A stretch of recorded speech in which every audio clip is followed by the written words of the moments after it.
The Churchill Downs Saturday $100 budget edition of the Notorious OTB on the Sports Gambling Podcast Network is brought to you by Underdog. Underdog is hooking up new customers. Play just $5 and get $100 in bonus funds when you sign up with code SGPN.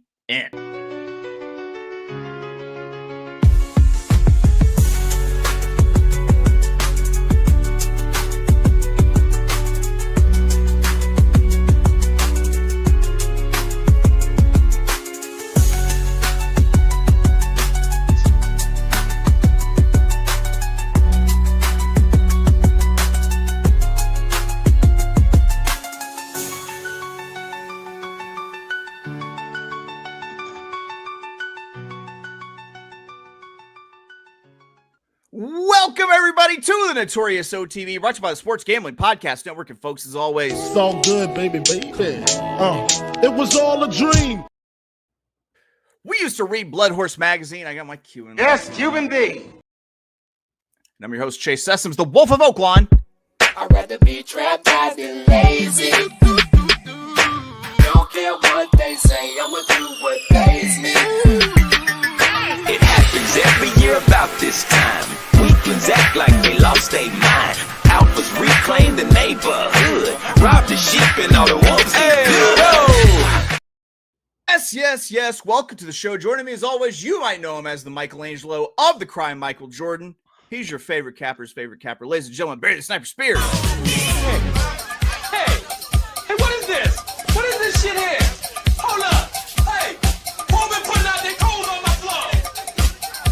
Who has been putting out their clothes on my floor?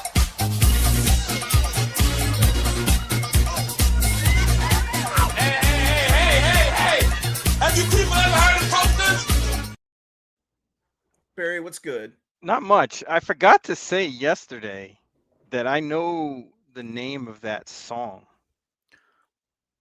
What's it called? It's called Do You Want to Funk by a group named Sylvester, and it was like two brothers. Yeah, both of them named. I can't imagine what the other one's name is if they went with Sylvester, you know? I think this is rather mundane. I forget the other brother's name, but it's definitely Sylvester, Do You Want to Funk? So if anybody wants to sample that or, play it in the background while they're listening to us, feel free. The answer to that question is I do. I do, though. Do you want to funk? Yeah, Barry, what's going on? You having a good day? Yeah, surprisingly, yes and no at the same time. But, that's just how life is. A little of this, a little of that. A little of that, I have been watching the Ken Burns documentaries, and it's so funny because they keep talking about Benedict Arnold, and they keep showing like a close up of his portrait, and like whoever painted him made him look like super kind of blue, and I'm like, that's probably why he did it. That's why he's a traitor. That's why blue, which you blew ass, All right, well, Barry, what are we gonna talk about today? It's Thursday. It's the Thursday Big Show. And on the Thursday Big Show, Barry and I are budget conscious. That's right. It's time for the Thursday $100 budget bet show. Today, we're turning our focus to the Saturday card at Churchill Downs. It includes the Grade 3 Commonwealth and giving our best bets here with a $100 bankroll. Let's pull up some past performances. Post time for this card is going to be, we're talking Churchill Downs Saturday, this Saturday, the 22nd of November, year of our Lord 2025. Post time for this card is going to be 1 p.m. Eastern, 2 p.m. God's time, and 10 a.m. Pacific time out on the Pacific Coast. And if you're not familiar with this, you can play any race, any wager type. Are you still seeing the past performance? Okay, they've disappeared. Yeah, a little bit, a little blurry, but they're good now. Okay. They keep disappearing. This is amazing. It's blurry. Now it's good. Any race, any wager type, whatever makes that cash money. Barry, just kind of give me overall thought on this card. It's a tough card, actually. In general, it's a lot of races seem very, very difficult. Big fields. I think we're going to see some prices. Yeah. I have one price that I really like picked out, which we'll get to. That's what they call a tease in the industry. But Barry, I'm going to be kicking it off today. And before I kick it off, I just got to remind you, gear up for the holidays at the SGPN merch store. The perfect gift for the DGen in your life. Promo code HOLIDAY for 25% off of everything. Yes, even a your favorite capper's favorite capper sniper shirt. You can get that. Oh yeah. Yeah. I have no idea why these past performances keep like disappearing and reappearing. Yeah, I see them though. That's crazy. It works. It works. All right. Well, Barry, I'm kicking it off in race 4, 6 furlongs, $40,000 claiming on the dirt. I'm going to be playing a $10 exacta 2 with the 1-5. Hold on. I'm going to remove these real quick, add them back and see what happens. Okay. There we go. Yeah, $10 exacta 2 with the 1-5. I liked a horse on top here that was a little bit of a chalky pick, but I still wanted to make money off of that slightly chalky pick by Keenan and exacta because I didn't go with a daily double here because I didn't necessarily like the race leading into it or the race that a daily double would roll into. So I'm using the number 2 Kieran at 5-2, and I'm opting to key this horse on top because Kieran has a hot pace to run into late, and I think can get up from off the pace to win this. And Kieran comes in off of a big-time class drop from $80,000 optional claiming in today's $40,000 claiming price. He's performed against $25 claiming with the win 2 back at Colonial, and I think that this $40,000 competition should kind of hit Kieran right between the eyes in this spot. And Kieran has been a regular on the workout tab and putting out very focused 4 furlong workouts once a week. Every 7 days, they're drilling this horse. So I have no doubt that this horse is in shape for this race. Jose D'Angelo puts Luis Saez up for this race, and I think that means that Kieran stays a little bit closer to the early pace here, which could be a good thing with what I'm assuming will be a drying track after the rain in Louisville in that area throughout the week. So the horses I'm using underneath are going to be the one at a decent price, Math Tutor at 10-1. For Jenna Antonucci, who's also dropping class, and I've projected to be in the mix early, saving ground on the rail. And I'm also using the 5 Shan at 9-2. I think that Shan should be coming off the pace as well if this thing kind of falls apart. And I think that Shan's going to leave himself a little too much to do to win, but it gets hot up front. It should set up for him to at least get a piece. So that's my $10 exacta 2 with the 1-5. I'm in for $20 here in race 4. Barry, we're going to sense a common theme here, guys, which is Barry is in the same race as I'm in, and we have none of the same horses. So Barry, you've got a daily double that you're cracking off here in race 4. What's your play? You're muted. I had a different view of this race completely. I think there's a ton of speed in here. I think Math Tutor only has one way to go. Kieran only has one way to go. You've seen that those 2 wins that horse has on the page, really close to the pace. The 3 Ravens Ransom is another one that's going to be close up. Sexagenarian and Bottles. So there's going to be a mad dash for the lead, and I think it sets up for one of 2 horses. So we're going to do a daily double, $5 daily double starting in this leg. We're going to use number 5 Shan, who has a couple of good races at Churchill at a slightly higher level, $50,000. Was running in Stakes Company prior to that at Turfway and was kind of holding his own. And I think this drop into this level and race makes a lot of sense. Should get an excellent trip after being stuck on the rail last time. Didn't really get a good run of it. And we're also going to use the 6 Charbonnet. Same sort of idea. This horse is going to get a good trip sitting off the pace. There's a race back in April at Keeneland that would be perfect if they get that kind of trip. And I think they will. So I know they were running in a condition claimer last time, but it was without the tag, and it was interesting because it was off of a long layoff from July 12th to November 14th, and I think the horse needed the race. I'm not really too sure that this horse is good enough, but I think the pace and arrow and everything kind of sets up their way, so I'll give them a shot here. So we're going to use the 5 and the 6 in race 4. There you go, and you roll it into race 5. 8 furlongs, $127,000. Non-winners of 1 something. Not here to read your fucking conditions. Allowance on the turf. How are you closing out your daily double? We're going to use 2 horses here. The 8, Something Stronger, and the 10, Vina Arana. Now, the 8, Something Stronger, broke his maiden May 15th, going 5 on the turf, and that was the first time on the turf. Then they went long at Churchill and got a terrible run of it. And I think this horse can reverse form here. I think the stretch out makes a lot of sense. As you can see, the horse's dirt efforts were pretty good.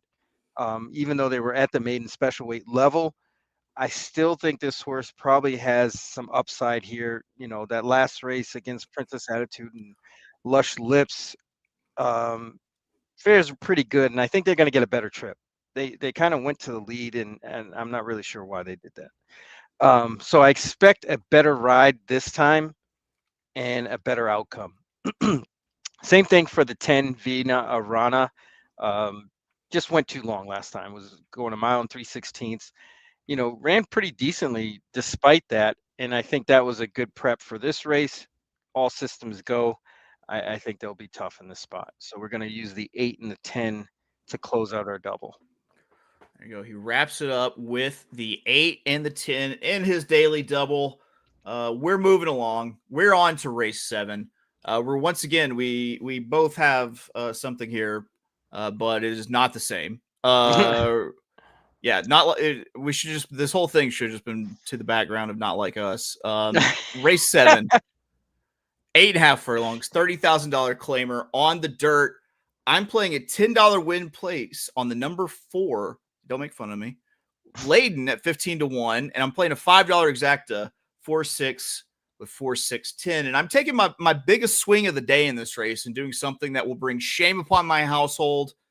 Shame upon Barry and shame upon this pod. I'm betting to win place instead of just a straight win bet, because I do think that if this horse finishes a second, it'll still be worth having on a ticket. So $10 win place on the 4 Layden, 15-1. There's one horse I project to be out on the lead, controlling the pace, and that's the 3, Fasta La Vista Baby, or it should be Fasta La Vista Baby at 50. I don't think that Fasta La Vista is good enough to win this race. And I think she sets a soft pace. So I'm not looking any further than the second wave and a big price with the 4 Layden, whichever. Last out, Layden was caught between horses, which I consider to be a troubled trip since horses who are between 2 horses tend to be the first ones to back out. And Layden has some back class here with wins against what you would assume to be tougher competition and a 34,000 allowance, company at Horseshoe Indy. Matt Shirer enters this one off of a smoking 4 furlong workout, clocking in at 47-1 on the 6th of November. He also puts up Esquivel for this race, and they've hit at 22% together over the last year, and albeit with a small, sample size. He's yet to win at Churchill Downs in 13 efforts. But you can toss 3 of those that came over sloppy tracks, and if you toss those that's run fast enough at Churchill Downs in the past to win this race. So I'm playing that win place on the 4, and then I'm playing a $5 exacta, which is going to be 20 total with 4-6 with 4-6-10.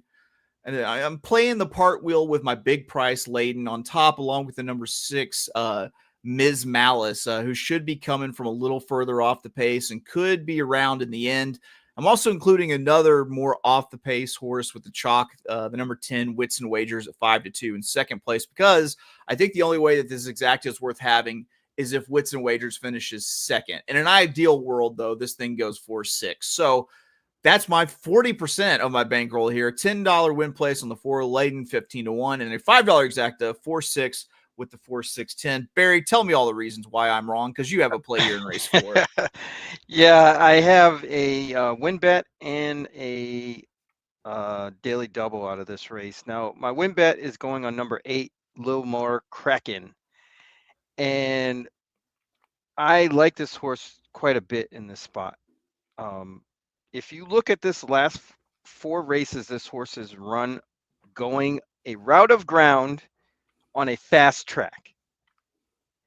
So the first one you'll see is October 4th, 2023. This horse finished second in the Ms. Indiana Stakes and finished second by 10 lengths to Ice Cold. Clearly, that horse was much the best. Then you go to May 16th, 2024. This horse wins going away in a maiden special weight. Fast forward to July 31st, 2024. This horse was in too tough, ran a pretty good race for the most part in that $200,000 First Lady stake. Fast forward to October 28th, 2024, which is actually my birthday. This horse wins going away in a starter, in an allowance, a state bred allowance, non-winners of one going away. Then you see this horse come back in September of this year, almost a year later, and doesn't do much. Then they put this horse in a stake race, doesn't do much. This drop makes so much sense. And I think this horse is going to get a really good trip. I am in agreement that this pace shouldn't be too fast. And I think the forwardly placed position will be excellent for a little more Kraken, and they are going to get the win. Now, as far as the double, we're also going to use the 6, Ms. Malice. I like the way this horse is coming into it. There were two sprints, August and September. Then the stretch out, and then the lower class kind of makes all the difference. They won last time, even though it was in the slop. I don't think that's their best trip anyway. I think they're better on the fast dirt. So I think Ms. Malice should get a great trip too. They're probably going to be close to the same spot, I think. But I think one of these two horses will finish it out. Hopefully it's a little more Kraken. But if the 6 wins, that's okay too, because we got that one in a $10 double. There you go. And you're rolling your double into race 8, 6.5 furlongs, $120,000 maiden special weight on the dirt. How do you close it out? We're going to number 7, Kayla's Comet. Now, this horse ran really well first time out. Just missed to paving at Ellis Park in August. Then they stretched this horse out last time, which I don't think this horse really wants to do. I think they found that out pretty quickly. But the horse did show some speed. They're getting blinkers on the cutback.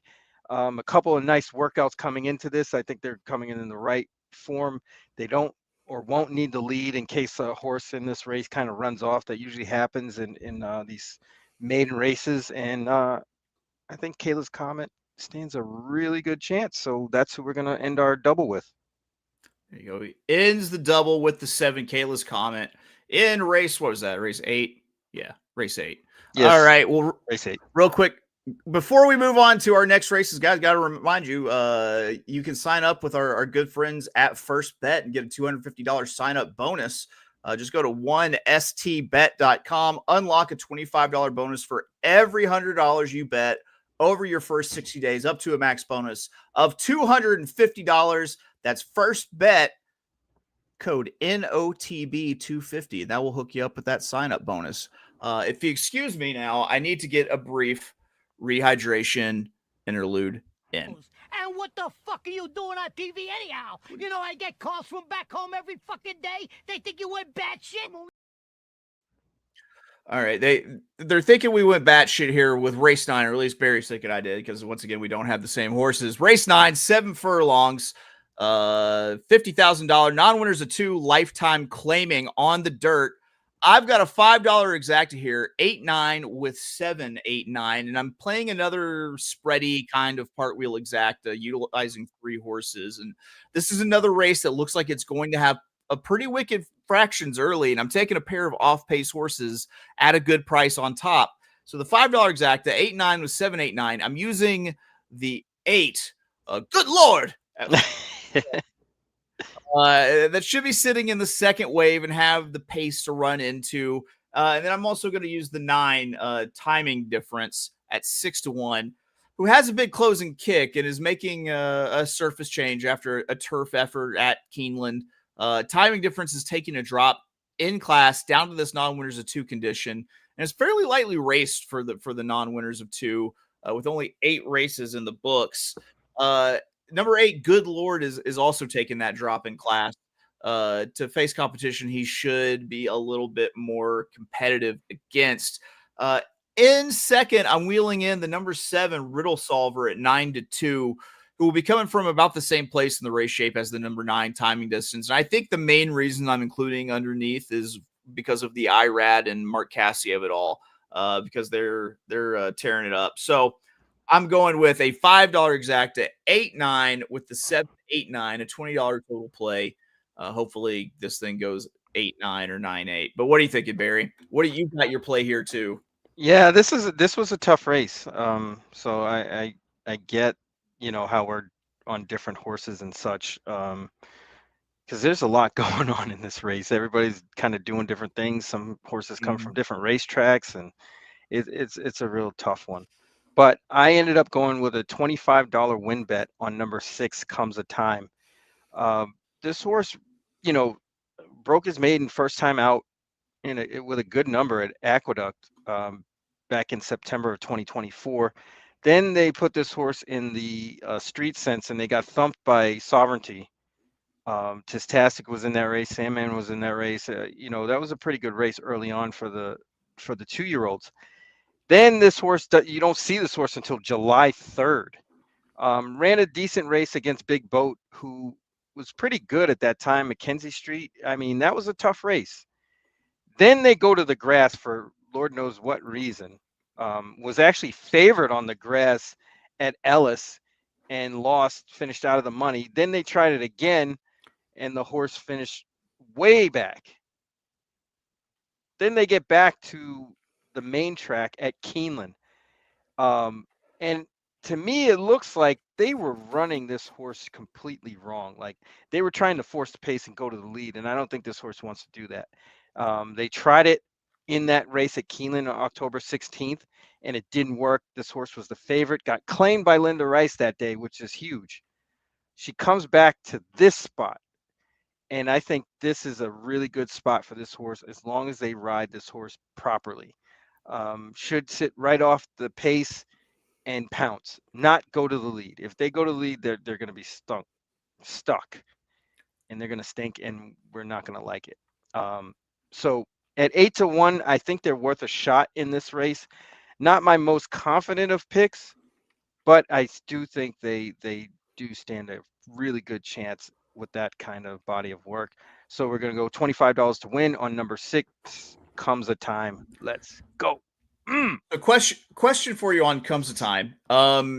Linda claimed this horse. She's going to end up taking the horse to New York. But what is the rule that they have with claiming in Kentucky and shipping out? Like, don't they still have to race like after the claim in Kentucky before you can send them to another state? Thought it was a 30-day jail rule.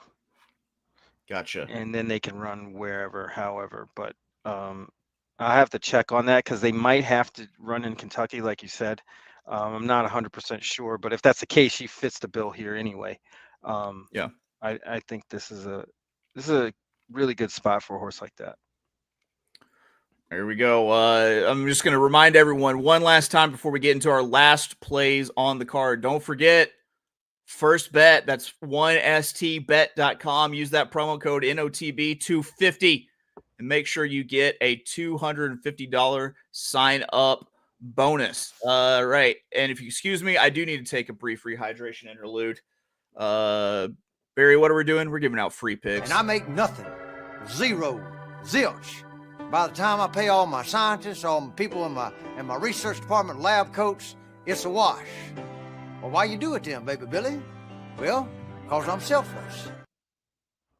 We are on to race 10, 8.5 furlongs, $300,000. The Commonwealth Turf Stakes, grade 3. You would imagine on the turf. That's why they put that in the title. I've got a $10 win on the number 8, Chapman's Peak, and a $5 exacta 8 with the 3-11. Am I taking the Godolphin horse that's Brad Cox trained and has IRAD up? Yeah, fucking A right I am. Have you met me? Of course I'm doing that. So the $10 win on the 8, Chapman's Peak. It's been raining in Louisville throughout the week. And they should be getting rain tomorrow, and I have a feeling that the other turf race gets taken off and they keep this one on. It should be a clear day. With that being said, it means that I think there's be some cut in the ground on this turf course. I look specifically for horses that have performed well in the softer going, and that's what I get with Chapman's Peak, who has a win going gate to wire on good turf at Keeneland last out. And I don't think that Chapman's Peak goes gate to wire here. Instead, I think that he runs a race more like the 2-back effort at Kentucky Downs, where he broke his maiden coming from 3 off the pace. And then for the exacta, I'm using 2 horses underneath Chapman's Peak. I kind of think it's going to be a Godolphin exacta here. But instead of boxing those 2 horses, I'm taking the stand with Chapman's Peak in first and throwing the 3 Montador underneath at 5-1. The other Godolphin horse, go Dolphin, because that's my Dolphin, and I could see that being the exacta. And then I'm also going to use the 11 Plinsa at 12-1 underneath. Plinsa was a must-add horse because we once again have the track record of winning on the softer going, and that good effort on a wetter track was in a stakes race, the Gun Runner at Kentucky Downs, which is a tough place to win. So that's my exacta play there. $5, 8 over the 311, and that puts me in for my full 100, Barry. We're pretty quick today with what we're doing. Oh, yeah. Yeah. I know once again you have a differing opinion of what to do in race 10. So why don't you tell me. This race was crazy because of the fact, like, what do you do with horses like Flying Mohawk? Honestly, right. I mean, this horse is really good.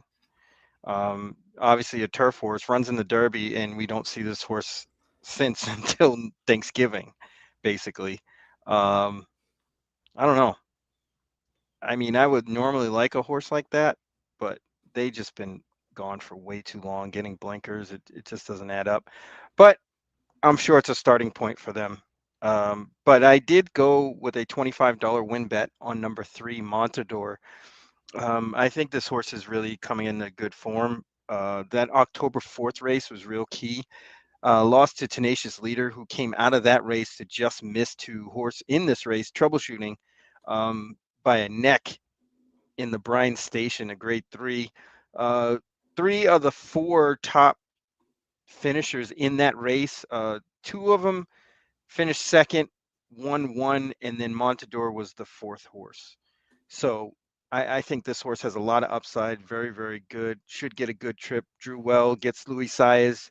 I think all systems are go. So we're going $25 to win on number 3, Montador. Let's go to the hoop, baby.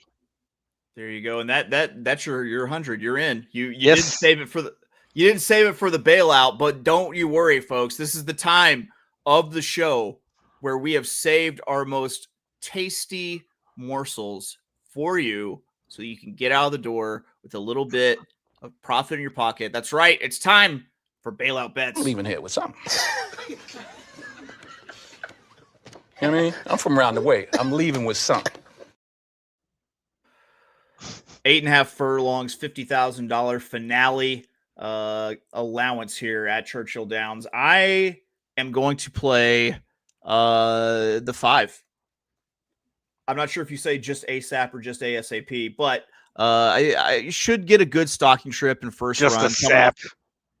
Just that would be pretty good. Coming off of a trouble trip in the Champagne and at Aqueduct in October, and I think if this one gets a clean trip, it's more than capable of running a good race, kind of like what it showed in the Sapling back at Monmouth in August. So my bailout, no fuss. Jose Ortiz, Mark Cassidy, and the 5, just ASAP, just ASAP, or just a sap. However you plan, whatever you want to call it, as long as you call it a winner at the end of the day, I'm for it. Barry, what are you doing here? I am going to bail out with number 10, Politics. Surprise, surprise. This horse, just got to run over the track at Kentucky Downs. They really didn't try to win that race, honestly. Then come back at Churchill, run a really good race in that restricted maiden. I only think that this pace should be really hot up front, and not too many horses that can pass horses. So I went to one of them at 6-1. Politics sounds great. Louis Saez double To the hoop. Let's do it. Is Ben Curtis is injured, isn't he? He took I a thought spill so. and Yeah, yeah. I'm pretty sure. I'm telling you what, this is a new angle for me. I just thought of this because I saw that he had the mount last time. Ben Curtis on the lead in a any type of turf race. If you put him out on the lead, he is so good at measuring it on the front and having enough for that quick kick. So I'm a big Ben Curtis fan. We're a pro Ben Curtis yes, pod. Pro Ben C. Yeah. Yeah. Well, Barry, how do you feel about wrapping up picks? I think we have to. Is mandatory. All right, I'll lead it off here. I'll lead it off. Sorry. Not strong yeah. enough. Not I'm coming in weak with my is mandatory. So Saturday Churchill Downs, $100 budget, race 4. I'm playing a $10 exacta 2-5, which by the way, we glossed over the fact that Notorious Hall of Famer Bottles was in that race. Yes. Bottles. Our man's Bottles. Then race 7, I've got a $10 win place. That's right. I'm playing the place bet also with the number 4, and then a $5 exacta 4-6 with 4-6-10. Race 9, I've got a $5 exacta 8-9 with 7-8-9. And then race 10, we're playing a $10 win on the Godolphin horse, number 8, and a $5 exacta 8 over the other Godolphin horse, the number 3, Montador, and the 11. Barry, what do you got? Yeah, Bottles was a double casher. I remember that. Parks. Yeah. Yeah. So we got race 4, $5 daily double, number 5 Shan, and number 6 Charbonnet, with number 8 Something Stronger and number 10 Vina Arana in race 5. Race 7, $10 daily double, number 6 Ms. Malice and number 8 Little More Kraken, with number 7 Kayla's Comet in race 8. And we're doing a $10 win bet on number 8 Little More Kraken as well. Race 9, we are $25 win bet on number 6 Comes a Time. Race 10, $25 win bet on number 3 Montador.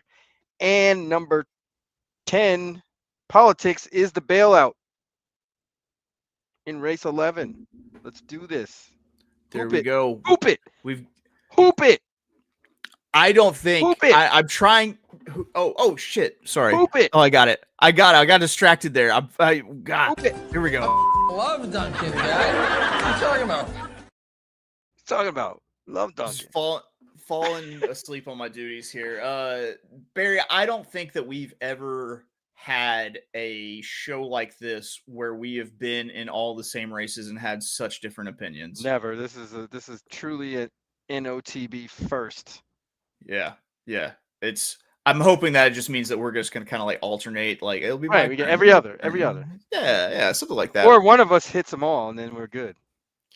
Yeah, it would be like it would be you more than win? likely. No. It would be you more than likely, and I'd get to do that whole Barry and I combined for $600 on the. It happens Saturday. sometimes, you know. Yeah, that's how it goes. What's right? I like the team mentality. There. Let's go. Yeah. Let's go. Yeah. Can't spell meat without team. I don't know how that works. Yeah. Yeah. See. What do you have like a fire up from your times of playing pro ball, like that you remember, like a 1, 2, 3 something, you know? Honestly, we had Public Enemy "Welcome to the Terror Dome" as the song that we came out to in college. It was awesome. That's amazing. And it was unedited, which is even better. Nobody really could understand what was going on, but we did. Yeah, there you go. All right, well, that's going to do it for us here at the Notorious OTB. We've given you our $100 budget bets. We've given you our bailouts. There's nothing more that we can do for you. We'll be back tomorrow, however, with our most consequential show of the week when we give you our Fairgrounds Friday best bets that we don't just like, put them on our mamas. I don't know. Our mom is highly upset at this point. It's true. Well, here, I'm going to find us something to write out on. I think you know what it's going to be. We will see you tomorrow, bright and early, 9 a.m. Eastern, 8 a.m. God's time. See you then. Bye-bye. Can I make my phone call? Do I have rights?